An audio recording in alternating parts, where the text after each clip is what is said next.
All right, good morning, everybody. Good evening for those who might be joining us across the Pacific. My name is Gregory Poling, and I direct the Southeast Asia Program here at CSIS. And I'm really excited to have all of you joining us for our event on the U.S. Philippines alliance under a Marcos presidency. And for those who might have joined a couple months ago for our pre-election event, we have the same two guests here for a sequel, and I'll introduce them momentarily. Just a bit of housekeeping as a reminder, everything today is on the record. We'll have the video available on YouTube and CSIS if you miss any of it or have folks who want to tune in later. And the event's made possible by general support to CSIS. When we get to the Q&A afterwards, I would encourage all of you to please send in some good questions for our guests and identify yourselves when you do. It's always helpful when they know who they're responding to. So first, we're going to hear from Dr. Charmaine Misalucha-Willoughby. Charmaine's an associate professor at De La Salle University, where she specializes in U.S. Southeast Asia relations and regional architecture. She's also a senior editor for the journal Asian Politics and Policy. And then we'll hear from Dr. Aries Arugay, who is currently a visiting fellow with the ISEAS-Yusof Ishak Institute in Singapore, as well as a professor at the University of Philippines Diliman. He was also named a fellow with Social Weather Stations, a polling firm in the Philippines, and is editor-in-chief of Asian Politics and Policy. So with that, let me be quiet and turn it over to the real experts. Charmaine, would you like to kick off our conversation? Thanks so much. Hello and good morning to everybody in the East Coast and good evening to those in Asia. It is an honor and a real pleasure to join this discussion. And for that, I am very grateful to Greg and his excellent team for putting this together. I'm also thrilled to be in the same panel as Aries, who is one of the top-notch Filipino political scientists and also my very dear friend. In the Philippines, we are 3 weeks shy of the inauguration of President Bongbong Marcos. At this point, he has become the embodiment of hope for the country. Hope for a better tomorrow, hope for the lower price of rice, and hope for a continuation of outgoing President Duterte's policies.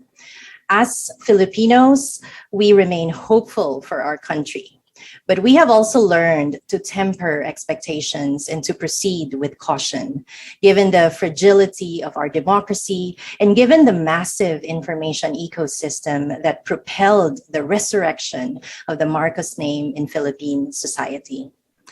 His foreign policy trajectory is a guessing game at this point in time, especially when we still do not know who will appoint as Secretary of Foreign Affairs.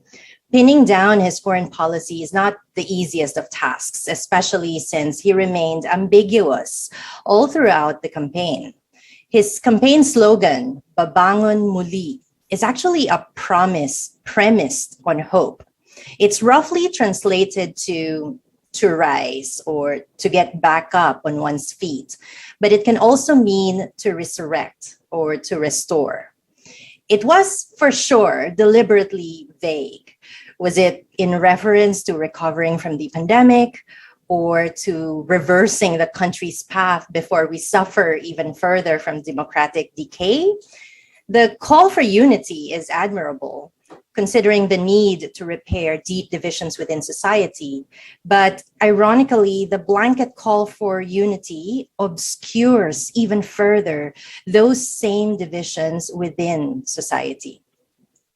Hence, despite the difficulty of gauging the foreign policy trajectory, there are still some clues that we can pick up. The first is in regard to China. President Marcos met with the Chinese ambassador to the Philippines shortly after announcing his candidacy in October 2021. And then a few weeks ago, he had a lengthy phone conversation with President Xi Jinping, where they discussed shifting the bilateral relationship to a quote unquote, a higher gear. China remains supportive of the Philippines' independent foreign policy, which under Duterte translated to a pivot to China instead of a diversification of the country's international relations. President Xi's preference to speak again in private is indicative of the likelihood of talks continuing at the bilateral level rather than at the multilateral level. It's worth re-emphasizing that the Philippines needs to engage at the multilateral level to leverage the 2016 arbitration award in regard to the South China Sea. This ought to be what the pursuit of an independent foreign policy is about, instead of vacillating from one great power to another. Now, the Duterte administration's pivot to China was, to a certain extent, beneficial to the Philippines. Riding on a platform of ridding the country of drugs and criminality, Duterte imposed his notorious war on drugs immediately after he came to office.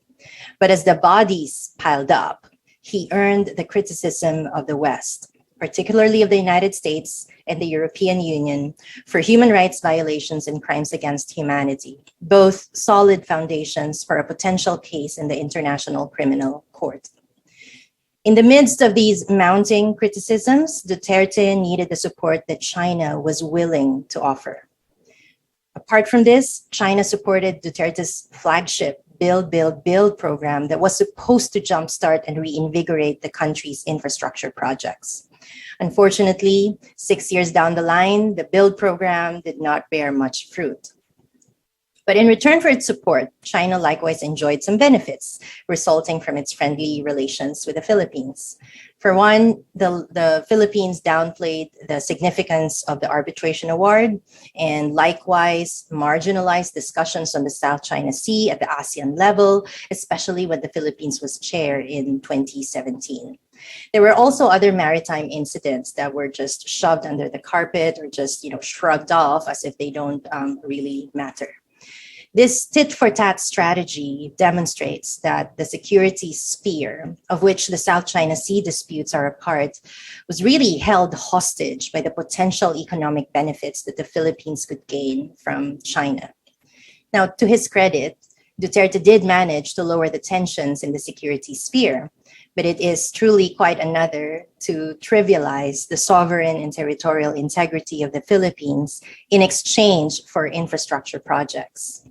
Now, whether or not President Marcos will continue this tit-for-tat strategy remains to be seen, especially considering that after that phone call with President Xi that I mentioned earlier, President Marcos announced that he would assert the Philippines' maritime territorial rights and that he would not compromise the country's quote-unquote sacred sovereignty.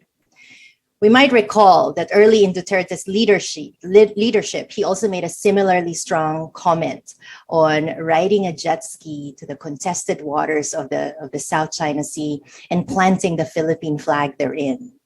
The point here is that the tit-for-tat strategy, for whatever it's worth, has consequences beyond a single administration, and hence we need to tread lightly and carefully. A second clue as to the foreign policy direction of the new Marcos administration concerns the United States.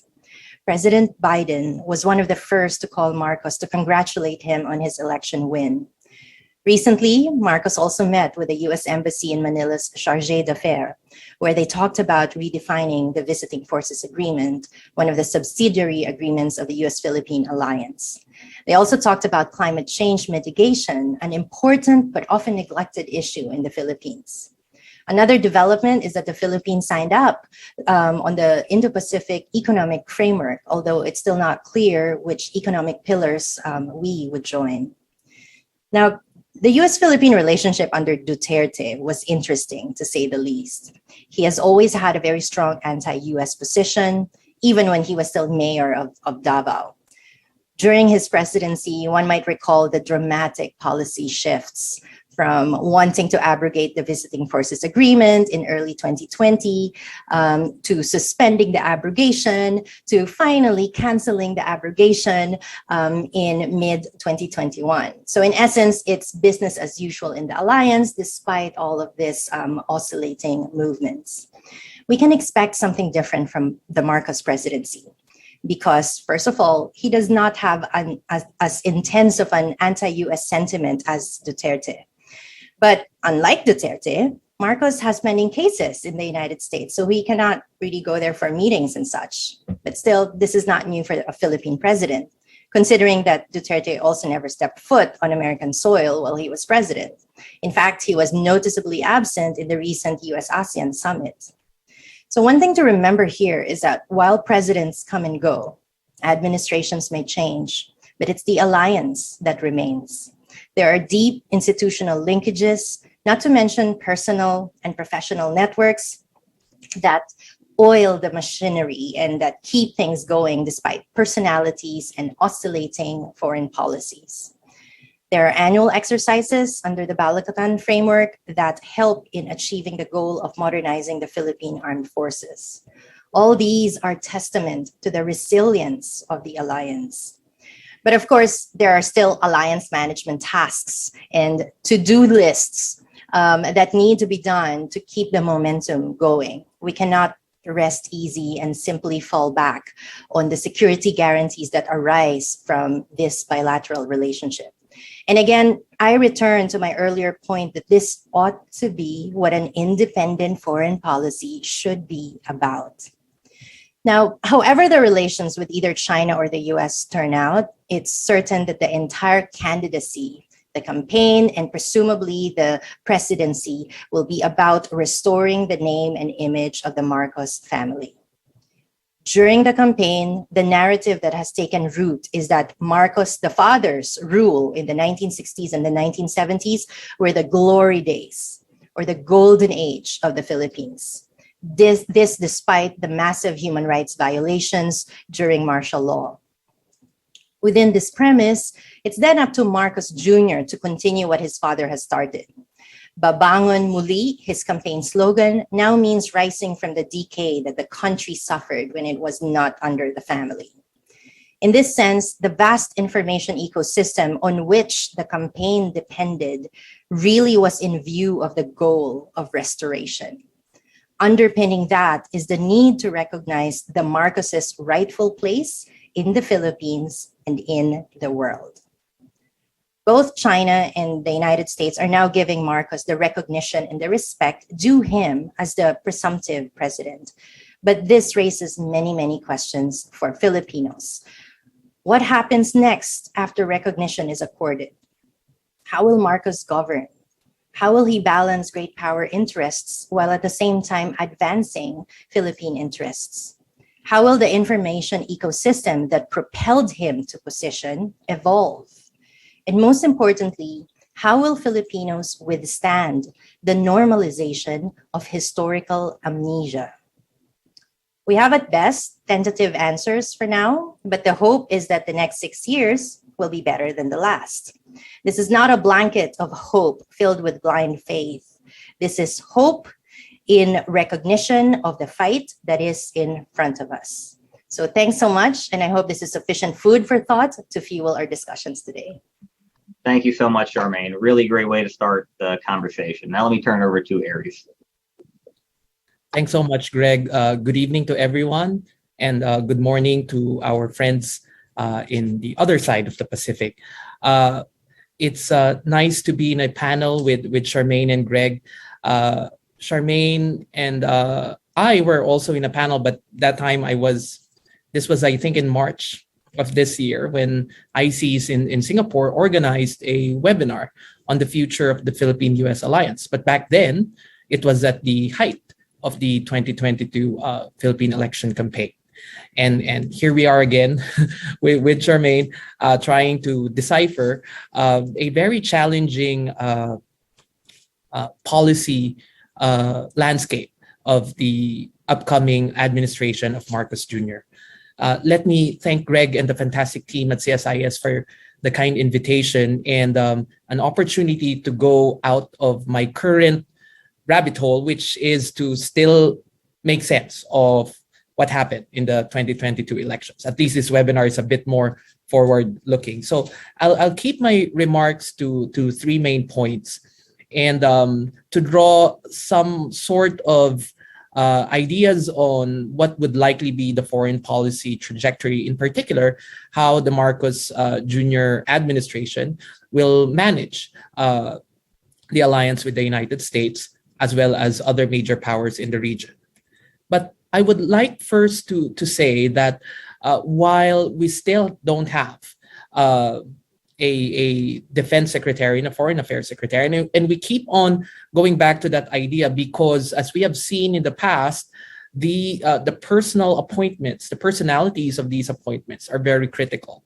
While the president is seen as the chief architect of foreign policy, the design of policy and the likely implementation of that policy has been featured with divergence and with differences, as we have seen in the outgoing Duterte administration. But during the campaign, let me say that foreign policy issues did not matter so much in the determination of the result, as well as in the overall political discourse of the recently concluded elections. This is unfortunate because if you look at public opinion polling, in terms of policy performance, the Duterte administration actually, relative to other policy issues, the public has not seen the administration as doing very well in foreign policy matters, particularly in the defense of the Philippine interests in the South China Sea, as well as its managing its relationship with China and the United States. So therefore, there was a missed opportunity to somehow have the campaign make foreign policy issues very much near to the day-to-day lives as well as interest of the Filipino electorate.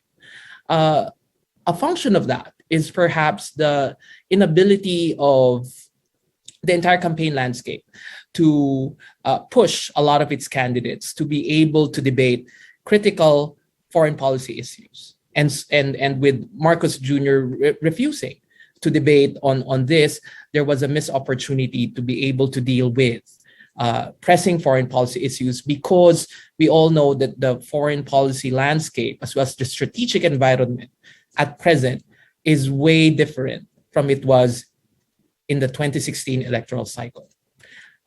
Charmaine mentioned some of the narratives about how the Marcos family was able to get this extraordinary mandate of almost 60% of the Filipino voting public. But I do want to push forward with some of the narratives that might have convinced a lot of the voters that Marcos Jr. Is supposed to be the successor to Duterte. A lot of those are unfortunately not narratives that the Philippines and even the US shares. These narratives include authoritarian nostalgia and fantasy, the idea of strongman rule, and the idea of myth-making and revisionism. All these narratives were pretty much seen I wrote about this recently in an ISEAS piece on a foreign policy issue that became a bit important in the electoral campaign, and that is the Russia-Ukraine conflict. Bongbong Marcos Jr., when he was the front runner in the surveys, was asked about his position on this. And he basically said that I'll just follow what the Duterte administration's position was, which was basic neutrality. And to me, that indicates maybe a glimpse of how the Marcos Jr. administration will likely influence foreign policy discourses in the country. What has the Duterte administration done? And perhaps we would just copy it. So even in some of the ambush interviews in Marcos Jr., he would say that I think the independent foreign policy idea is good. I think that it's good to maintain a bilateral approach to China. All of this are taking from the status quo that the Duterte administration has set up. But unfortunately, the Russia-Ukraine conflict also showed that Bongbong Marcos could be inconsistent in terms of his policy positions, because he later changed his mind as soon as the conflict has basically developed into possible human rights abuses on the part of Russia, and that the war was not really that far from having an impact in the Philippines. He changed his mind and said that there needs to be some condemnation, some action. And in a way, this also reflected how the Duterte administration also changed its stance, voting for the suspension of Russia in the UN Human Rights Council, making the similar vote in the UN General Assembly. What I'm saying here is that Bongbong Marcos's positions on foreign policy are not really rooted in certain priors as compared to outgoing President Duterte. Now, some may interpret this as there's therefore room for influence, there's room for maneuvering, but it also tells you that perhaps unpredictability and consistency might be the norm more than something that in which foreign policy is defined by historical baggage, in which Marcos Jr. don't necessarily, and his family doesn't necessarily possess compared to outgoing President Duterte. I want to say that a lot of foreign policy issues in the Philippines in the past, and this leads to my second point, has something to do with not with internal legitimation, with the ability of the ruling elite to be able to use foreign policy as a way to buttress its legitimacy. And we all know that legitimacy may come from procedure. And for now, the Marcos administration, incoming one, has no problems with procedural legitimacy given its big mandate and in the elections. But there are two other sources wherein they might leverage future foreign policy issues, including the U.S. Alliance. And this has something to do with performance legitimacy, as well as particularistic, the use of charisma, and etc.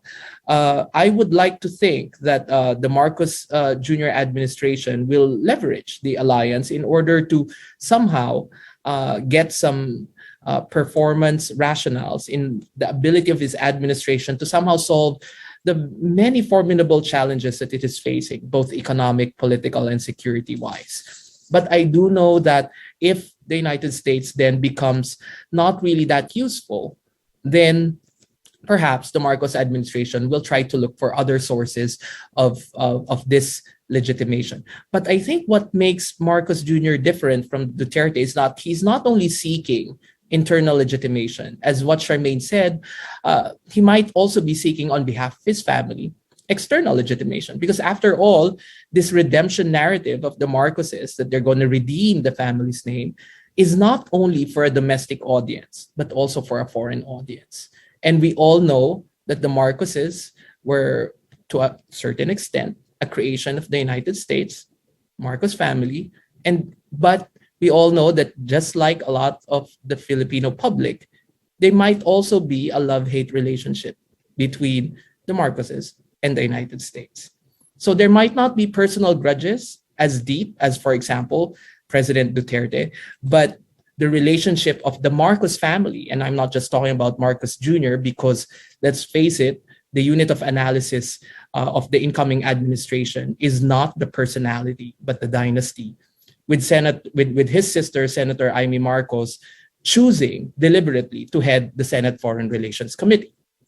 I'll end with some notes on the latest Center for New American Security report, which I thought laid out an excellent agenda on how to move the alliance forward.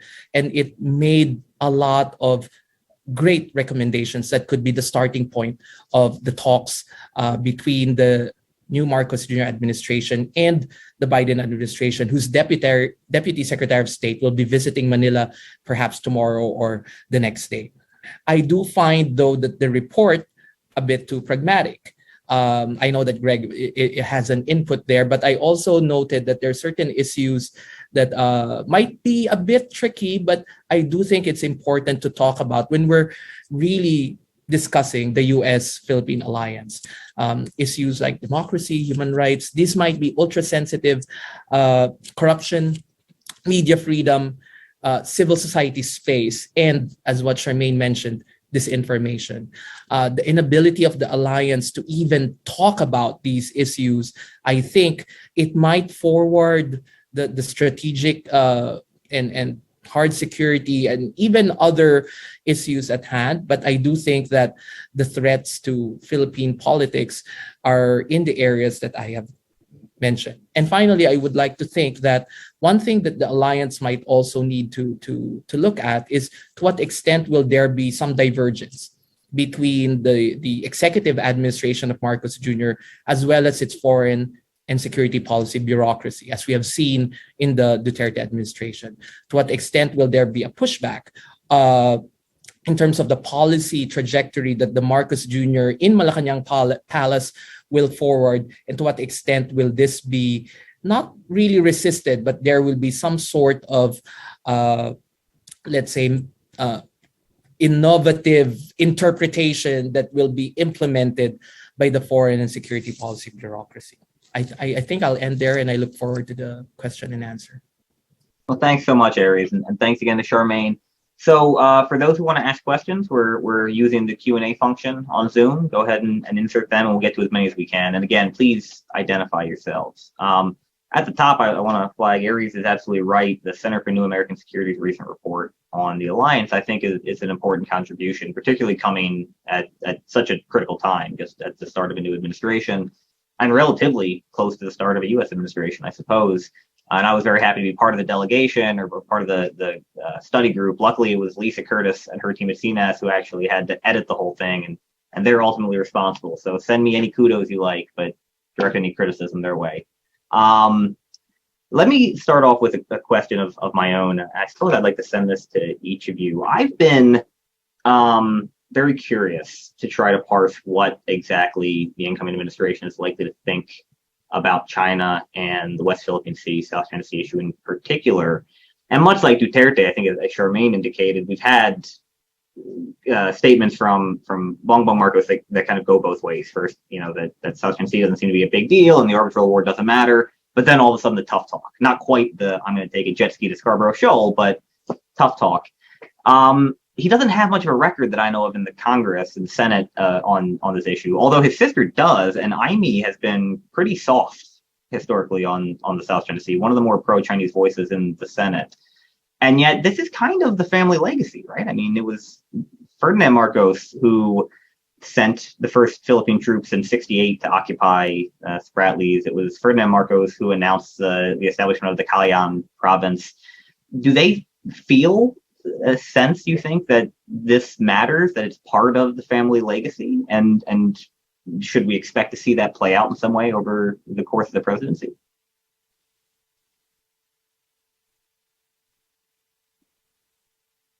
Let me start.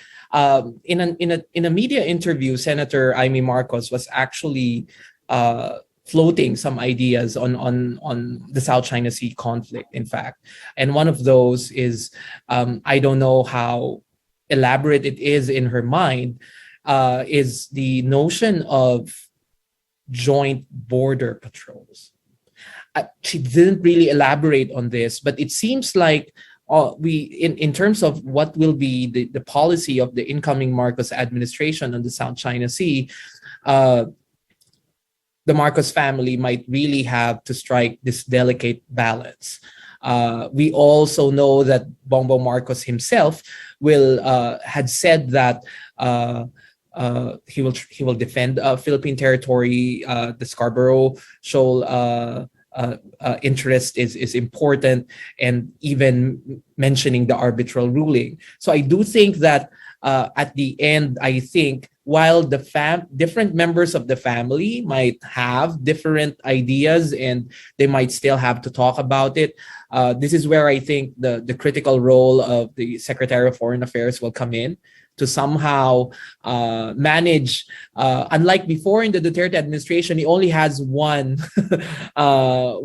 person to manage. But this time around, you might see different voices coming from the Marcos dynasty.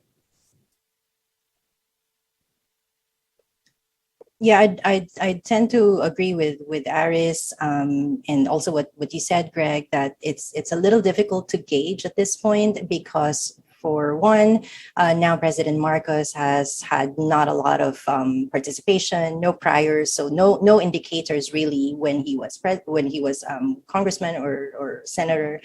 He was ambiguous and he was mum during the campaign as to how exactly the China policy would play out. But I think what is crucial here as well is to remember the idea of the restoration of the family name and image. So in that sense, we can likewise expect some level of hedging, but perhaps not in the same way that Duterte played this game. But we can likewise expect, moving from one end of the spectrum to another, oscillating from one great power to another, depending on whatever would benefit his objective would be at that certain point. Thanks. All right, let's I'll leave my other questions there and jump in because the Q&A is starting to fill up. So we'll go first to Ronald Baumgarten, who is counsel with Baker and Hostetler and a former deputy assistant U.S. Trade Representative for Southeast Asia and the Pacific. And Ronald asked, will Marcos continue Duterte's build infrastructure program in some form or another? And what do you think his view is on China's Belt and Road initiatives? I can take this one first, if that's okay. Yeah, Sure. I think there's been a lot of talk about, continuity.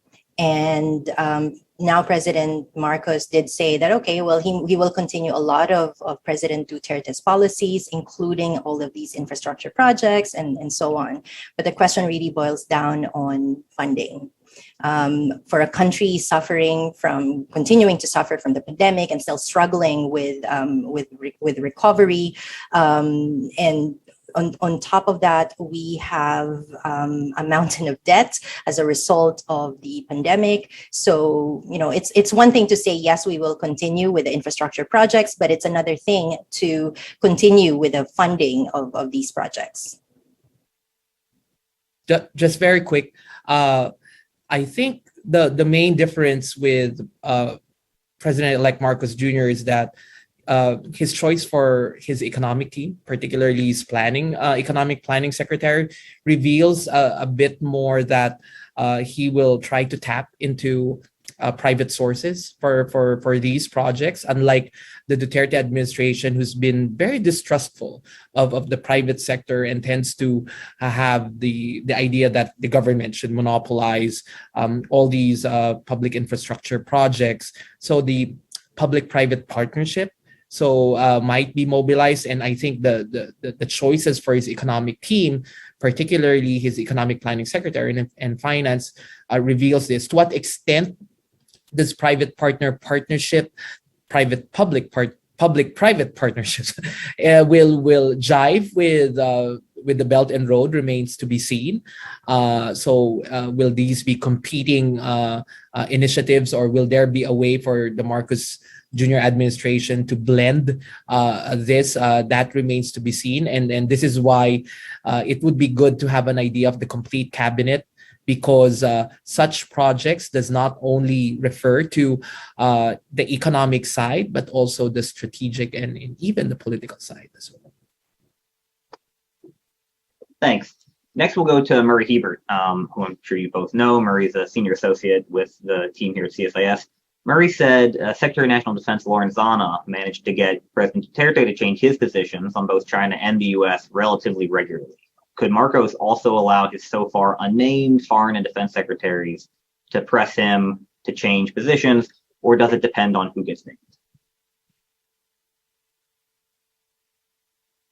The big if it really is who will be appointed. So if you will look at how Philippine presidents appointed their cabinet secretaries, there's a mixed bag, but we all know that defense and as far as the Duterte administration goes, and even the Aquino administration before him, the defense secretary is an immovable position. Like whoever gets appointed, Gasmin stayed for the entire term, Lorenzana stayed for the entire term. So this is why I think it's important that the defense secretary be named, and to have that stability. Foreign affairs, the Duterte administration appointed several secretaries of foreign affairs, and this is why it's important to identify. But as I mentioned earlier, the pushback of these cabinet portfolios, I think, will also depend on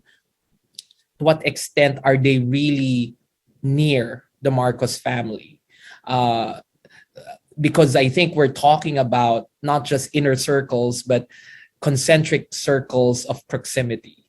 And where you are, what particular concentric circle you belong to might be the function of to what extent can you really do this pushback, or to somehow persuade the president in changing policy positions, for example. Thanks.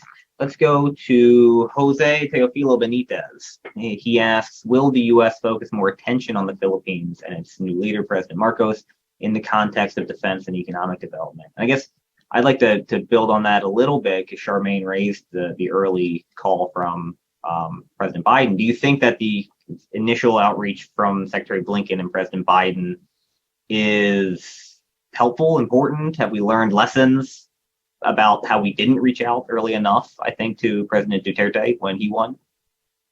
Certainly, these are very very welcome moves. But what is important to remember as well, that while all of these are like icing on the cake itself is the alliance, and the deep institutional, personal, and professional linkages that remain despite changes on top.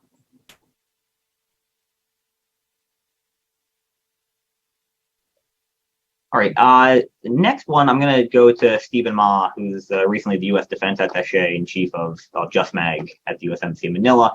And I'm going to read his question in full, so bear with me because I think it's a really important one that we haven't spent enough time focusing on in the U.S. So Stephen says, his question relates to the newly passed Republic Act 11709, which gives fixed terms to the AFP, the Armed Forces of the Philippines Chief of Staff, and other key AFP officials. My view is that this law is key to, one, further professionalizing the AFP, and two, strengthening the alliance in that ties between key military leaders will be enhanced through longer-term engagements. Do the panelists agree with this assessment? And is there a chance the new Marcos administration can in any way overturn or block this act? And I would just add a little flavor at the end there. The reason this act was necessary is because Bongbong's father instituted a system of automatic promotions and early retirements that ballooned the defense budget and made it impossible for AFP chiefs of staff to stay on for more than 6 to 12 months. Right. Let me address this as I've been looking into security sector reform issues for quite some time. I have mixed feelings about this law. I see it as a one step forward, 2/3 step back. While it somehow has inspiration from a similar law in the U.S., in which somehow it somehow addresses the revolving door policy. We know that President Duterte has appointed 11 chief of staffs in his 6-year term, the most of compared to his predecessors. Marcos Jr. will only be able to appoint 2, one in 2023 and one in 2026. So and it's not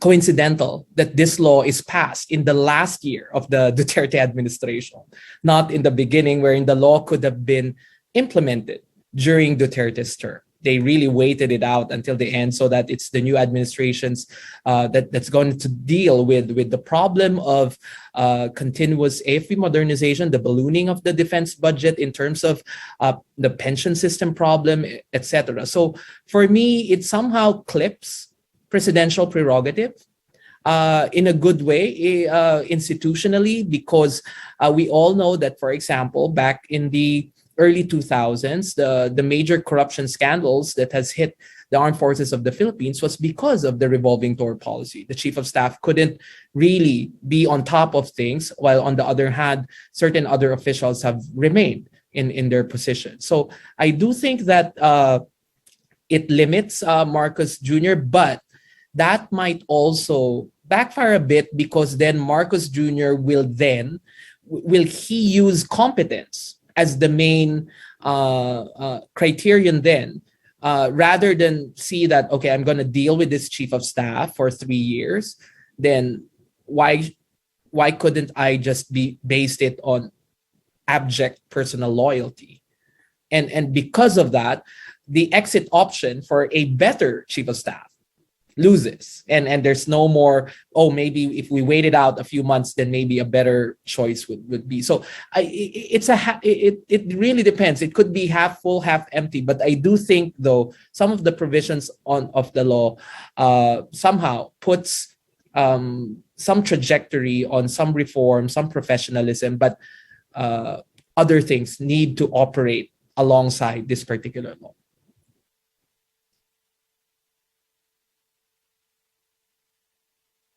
All right. Next, let's go to John Forbes with AmCham in the Philippines. John wants us to get right into the spicy stuff. So John said, for the benefit of the audience, can you please comment on Marcos's narrative that the U.S. kidnapped his family, and further on the problem of his non-response to the Hawaiian court ruling? Are these going to be serious irritants? Charmaine alluded to this a little bit. For those who don't know, there is a bench warrant in Hawaii for Marcos's arrest for refusing to appear before the court related to one of the human rights cases that were ongoing in the state of Hawaii. Anybody want to jump on that grenade? This is kind of thorny, but I would like to highlight that this is exactly why we need to pay attention to narratives. Narratives can be either true or false. At this point in this globalized era, it probably doesn't even matter if it's true or false. What matters is that narratives get disseminated at such a very fast rate. So whether or not this is going to be serious irritants, I think the fact is that we should expect and we can expect different types of narratives in different types of stories that would proliferate and disseminate, and we should not be surprised anymore as to the kinds of stories that will emerge from this point on. This will be serious irritants, obviously, because at some point in time, nothing is true anymore. Everything is just, well, what gets liked and reliked and retweeted, that then becomes truth. And the truth itself will get buried in all of these things that we find on social media. So in that sense, it'll be a serious irritant. Thanks, Charmaine. Aries, do you want to comment too? I mean, one thing that was brought to surface during the campaign is the fact that could Marcos Jr. even visit the United States, given this. There's no travel ban, but there is this conviction of contempt of court. But one technicality, according to some, is that if he visits the United States from now until 2028, he will do so as president, and therefore sovereign immunity could be extended. On the other hand, to what extent can this issue be a thorny one in terms of the alliance? I doubt it, because I do think that this might be one of the things that will be negotiated and will be talked about. Both sides can't just put this aside, because for the Marcos family, this is an important issue. Yeah, and I think my 2 cents from here in DC is that I don't actually think that Marcos would have any difficulty traveling to the United States. I think that he would probably require guarantees from the U.S. government before he did. I don't know that he'd actually be able to go visit Indo-PACOM out in Honolulu, but I think he can probably come to Washington. All right, let's go to Christopher Woody with Business Insider. Chris has 2 related questions. How do you think the Duterte administration's experience will influence the incoming administration's view of Philippine security? And I assume he means experience with China and the U.S. And does the U.S. put too much emphasis on the security component of its relationship with Manila? I can start this one. Again, there's been a lot of talk about continuity between the Duterte and Marcos administrations, but there are also some nuances that we need to take note of. In regard to the U.S. putting a lot of emphasis on the security component, this is true, but only to a certain extent. If we were looking at just the alliance, then yes, the obvious focus and concentration would be on the military aspect. But we should not underestimate the comprehensive nature of the U.S. Philippine bilateral relationship, because there's been a lot of activities, a lot of contributions from both sides on different aspects, on HADR, on people-to-people connections, and a host of many other things. So the alliance obviously focuses a lot on the security, but the entirety of the relationship focuses on other aspects. Just very quickly, I did mention in my preliminary remarks that it seems like the policy default of the Marcos Jr. administration might be what the Duterte administration has done. And this is because Marcos Jr. and his team it was highly dependent on the Duterte brand in winning, and therefore somehow gets a lot of its legitimacy from the fact that it is the rightful successor to Duterte and his policies. So therefore, there won't be, I think, a lot of space for doing policy reversals, but maybe some policy calibrations. But I do think in terms of the default, they'll build on what the Duterte administration has done. In terms of the security component, this is why I think that the Center for New American Security report was wonderful, because it really extended. It even talked about legacy issues, even talked about the economic aspect of the alliance. And I think this is a good start on how to make the issues of the alliance plural and not just focus on security. All right, next we have a question from Loreto Quevedo Di Mandal in California, who asks, what portions of the Enhanced Defense Cooperation Agreement or the Visiting Forces Agreement need to be reviewed and revised to make them more equitable for the Philippines and further strengthen the U.S. Philippines alliance? Can the U.S. reassure the Philippines that it will help defend the Philippines if attacked by China? Now, some of these, of course, are issues that we've been discussing for the last 6 years. And so I guess you could also ask, have they been solved in the last 12 months or so? This is where I'm going to echo this CNAS report on focusing really on building capacity, not just in terms of, maritime capacity, but also just capacity to ensure and withstand any move to undermine Philippine interests and sovereignty. The CNAS report also recommended upgrading the strategic dialogue, and I completely agree with that, but only insofar as capacity has also been improved and upgraded.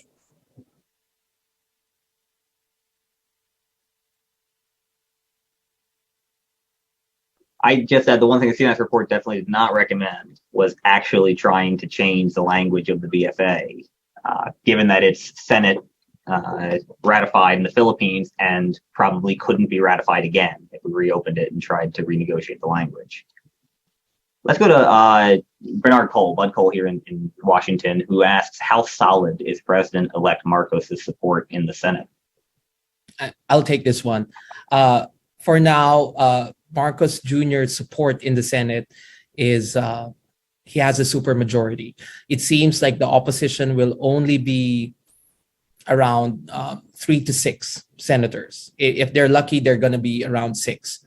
If the brother-sister tandem of the Cayetanos will go to the minority, then it'll be around 6 senators, 5, 6 senators. So that means there's almost 3/4 majority that is supportive of the Marcos Jr. administration.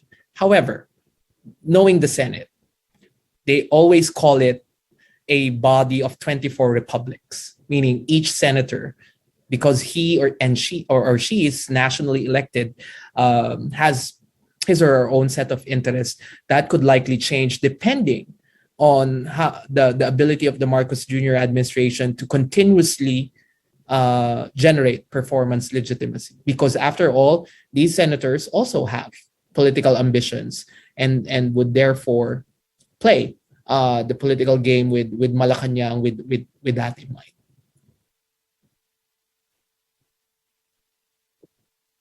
All right. Next, we have Gianni Del Sesto, who asks, what is the Marcos' position on private enterprise and investment in the country in relation to the United States? Will it have any adverse effects to the region? Has Marcos clearly shown favor for China? I think the question is asking how Marcos feels about private investment from the U.S. Well, One thing that during the campaign, Marcos Jr. emphasized is the role of the private sector in development and in somehow supporting the economic development program of the government.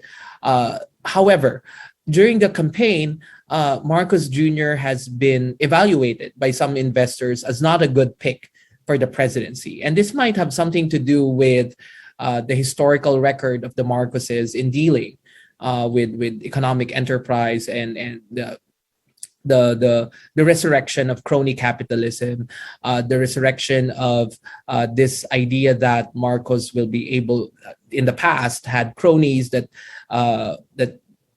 lorded over the economy. So therefore, I think moving forward in the Marcos Jr. administration, I do think that he will tap into the private sector. However, to what extent is this going to be a semblance of crony capitalism or some mutation of a new kind wherein capital is integrated, foreign, domestic, and otherwise remains to be seen. But I think his choice on his economic team emphasizes the role of the private sector in accomplishing the economic goals of the Marcos Jr. administration.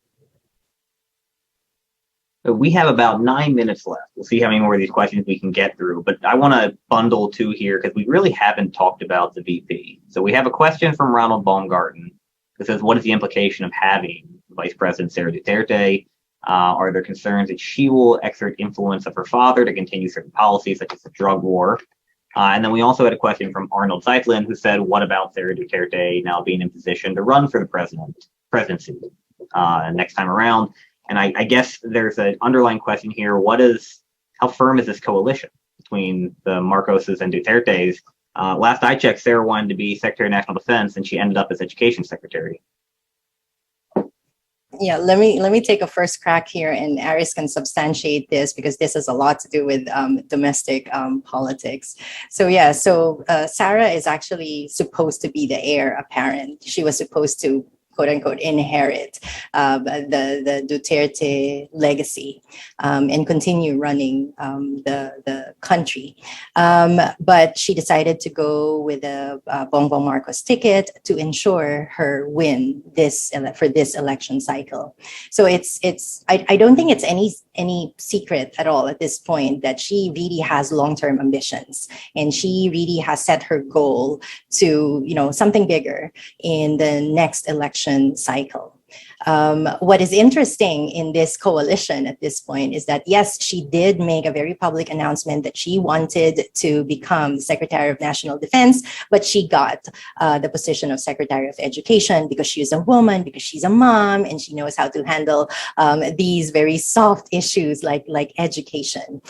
So at this point, I think we can already pinpoint some tension or some level of tension in this coalition. How this will play out, how it can get worse, or how it can be fixed remains to be seen. Let me just quickly add that when the alliance between them was forged, I then borrowed the concept that we're talking about a dynasty cartel that's going to be a formidable force in the elections. And we have seen that. Both of them almost got the same number of votes. Sara Duterte even has a few thousand more than Marcos Jr. And the Mindanao votes totally flipped from Robredo to Marcos, the entire island of Mindanao. And that tells you the solidity of the alliance. What remains to be seen is how are they going to share the power. And as Charmaine has mentioned, so far we're not seeing a 50-50, an equal power sharing agreement. I see two things here. On the one hand, it might not be such wherein, okay, there's 20 positions, we'll divide it between the two of us. I don't think that's the thing that will work here. It might be that, okay, since you're president, it's a Marcos this time, then you call the shots. But in 2028, when Sara Duterte runs, perhaps with another Marcos as a running mate, and if they win again, then it's my time to call the shots. But I do think the other reason could be that for Sara Duterte, she's comfortable. I mean, to the extent that if something the bad moves of the new administration, then she can be insulated and said, like, I'm just doing my part in the education department. So whatever happens, all these problems, foreign debt, pandemic response, foreign policy, that's the problem of Marcos. And then I'll just take my sweet time. Remember, one of the mentors, if not the mentor of Sara Duterte, is Gloria Arroyo. And we know how she was able to reach the apex of Philippine power because she also served as vice president during the time of President Estrada. I think this will probably be our last question. We've got one from Narapat Ratanakit, who's a graduate student from American University here in DC.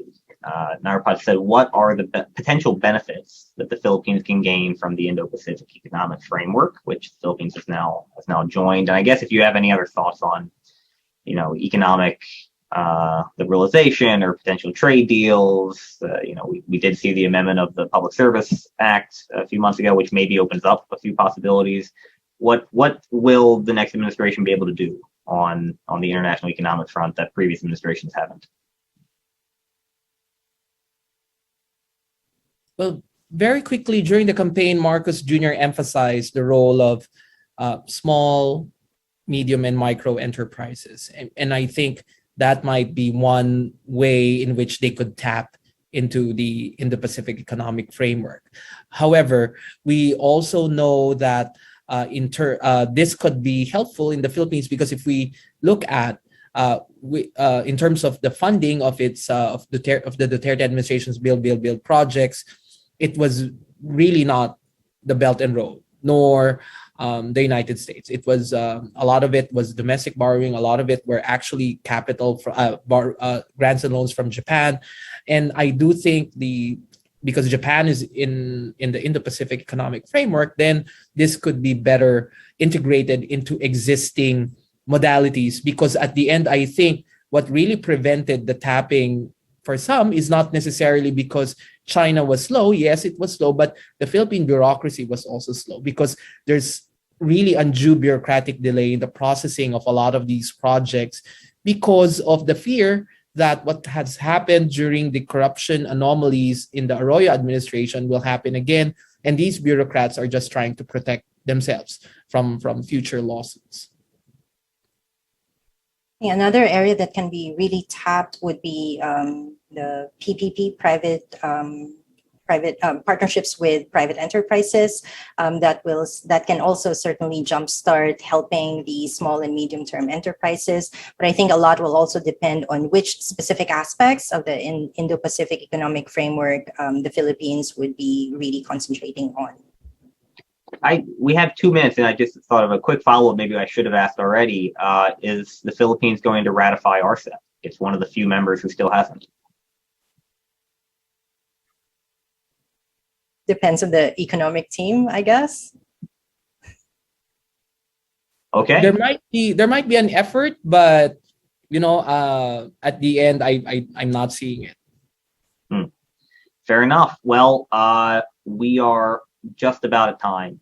I think we'll pull the plug there. Thank you so much, Aries and Charmaine. Thank all of you for tuning in, either very early here in DC or very late in Southeast Asia. And we hope to see you again next time. Be safe.